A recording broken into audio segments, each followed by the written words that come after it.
Bonjour à tous. Si vous avez cliqué sur cette vidéo, c'est que vous avez sans doute un proche malade, en situation de handicap ou dépendant, que vous aidez de temps en temps, sans pour autant être celui qui aide le plus. Alors êtes-vous ce qu'on appelle un aidant? Comment soutenir à la fois ce proche dépendant et l'aidant principal présent au quotidien? C'est ce que nous allons voir dans cette vidéo. Julia a une grand-mère devenue dépendante. Ce n'est pas elle qui s'en occupe. C'est sa mère, qui habite dans la même rue qu'elle. Habitant à 3 heures de route, Julia leur rend visite tous les mois. Sans s'impliquer dans une aide logistique, elle suit ce qu'il se passe. Elle s'inquiète d'ailleurs moins pour sa grand-mère que pour sa mère qu'elle voit s'épuiser au quotidien dans son rôle d'aidante. Selon vous, Julia est-elle aidante ?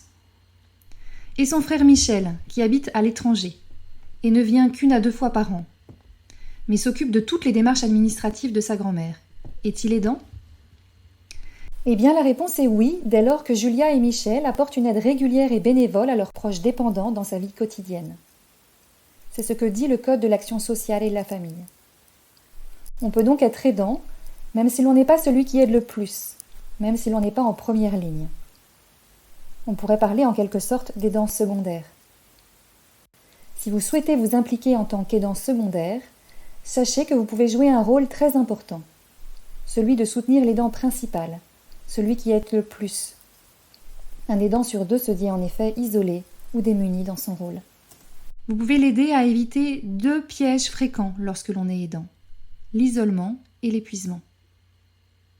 Pour éviter qu'il ne s'isole, vous pouvez déjà prendre le temps de l'appeler régulièrement, lui poser la question de savoir comment il va, parler de vous, en l'ouvrant ainsi sur autre chose que son rôle parfois enfermant d'aidant. Vous pouvez aussi l'informer, le réorienter sur des dispositifs qu'il ne connaît peut-être pas. Allez pour cela regarder les sites gouvernementaux. Pour les personnes âgées.gouv.fr, pour toutes les personnes avec une perte d'autonomie liée à l'âge. Vous pouvez notamment y trouver un annuaire géolocalisé et des points d'information sur les plateformes locales d'accompagnement et de répit des aidants, qui pourront ainsi soutenir l'aidant en première ligne. Le site monparcourshandicap.gouv.fr est l'équivalent pour la perte d'autonomie liée au handicap. Allez également consulter Ma Boussole Aidant, qui répertorie toute l'offre locale d'accompagnement des aidants et des aides possibles pour eux. Vous pouvez aussi soutenir l'aidant principal pour faire passer des messages aux proches malades ou dépendants. Ce qui est souvent difficile pour un aidant, c'est que son proche refuse l'aide extérieure. Donc si vous faites partie des personnes que ce proche apprécie, qu'il écoute, il est précieux de relayer des messages clés que l'aidant principal a du mal à faire passer. Vous pouvez enfin veiller à élargir le cercle des personnes ressources à proximité. Des amis, des voisins, l'assistante sociale de la mairie, des associations, etc. Vous avez une deuxième mission essentielle qui est celle de prévenir l'épuisement de l'aidant présent au quotidien. Une étude de la Haute Autorité de Santé a montré que 1/3 des aidants décèdent avant l'aider, faute d'avoir négligé leur santé et de s'être autorisés à prendre soin d'eux. Pour prévenir ces drames, veillez tout autant à savoir comment va votre proche dépendant, mais aussi l'aidant présent au quotidien.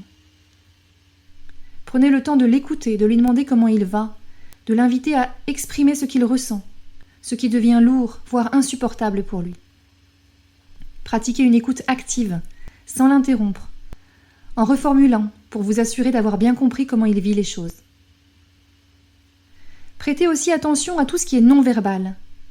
Écoutez cet aidant présent au quotidien, mais également regardez-le.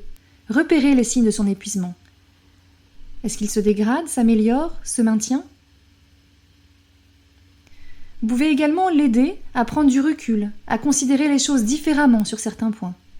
L'inciter par exemple à lâcher prise sur telle chose, à oser déléguer. Surtout procédez par questions et suggestions. Évitez les « il faut ». Votre manière de voir les choses n'est peut-être pas l'unique et la meilleure. Afin de soulager l'aidant, vous pouvez peut-être aussi l'aider très concrètement dans son rôle en apportant un soutien logistique, notamment sur ce qui est devenu lourd pour lui. Vous pouvez lui proposer de l'aider dans ses démarches administratives, choses qui se font très bien à distance. Vous pouvez peut-être faire des courses pour lui, ou commander un bon repas de manière régulière chez un traiteur pour lui éviter d'avoir à faire un repas de plus. Il est également possible de faire appel à des relais professionnels pour venir en soutien de l'aidant et le décharger avec notamment les services à domicile, les services de portage de repas, de transport, etc.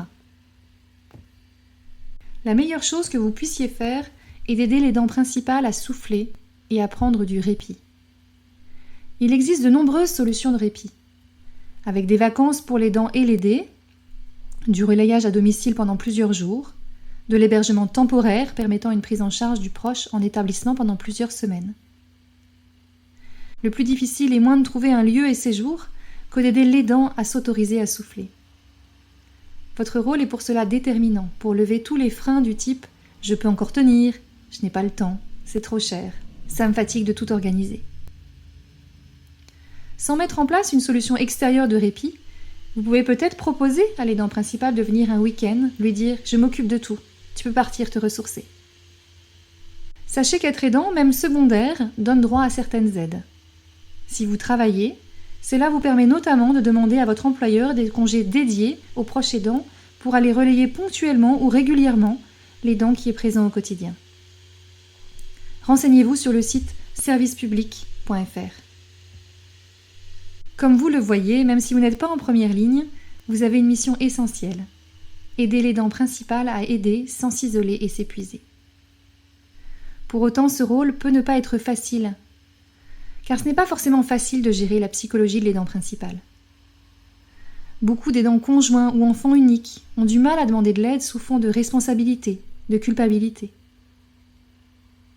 Il peut être aussi difficile d'accueillir ses propres résistances. En tant qu'aidant qui ne vient que de temps en temps, on n'a pas forcément envie de prendre trop vite la responsabilité d'aidant dès lors qu'on peut encore y échapper. On peut se cacher derrière des excuses conscientes ou inconscientes. Ma sœur le fait mieux que moi, elle habite plus près, elle est plus proche affectivement. On peut aussi se sentir coupable de ne pas en faire assez. Sur tous ces sujets, l'association Nouveau Souffle peut vous accompagner de manière personnalisée dans votre rôle d'aidant, en individuel ou en collectif. Ces accompagnements sont pris en charge. Retrouvez toutes les informations sur le site internet nouveausouffle-asso.com. À bientôt peut-être, prenez soin de vous.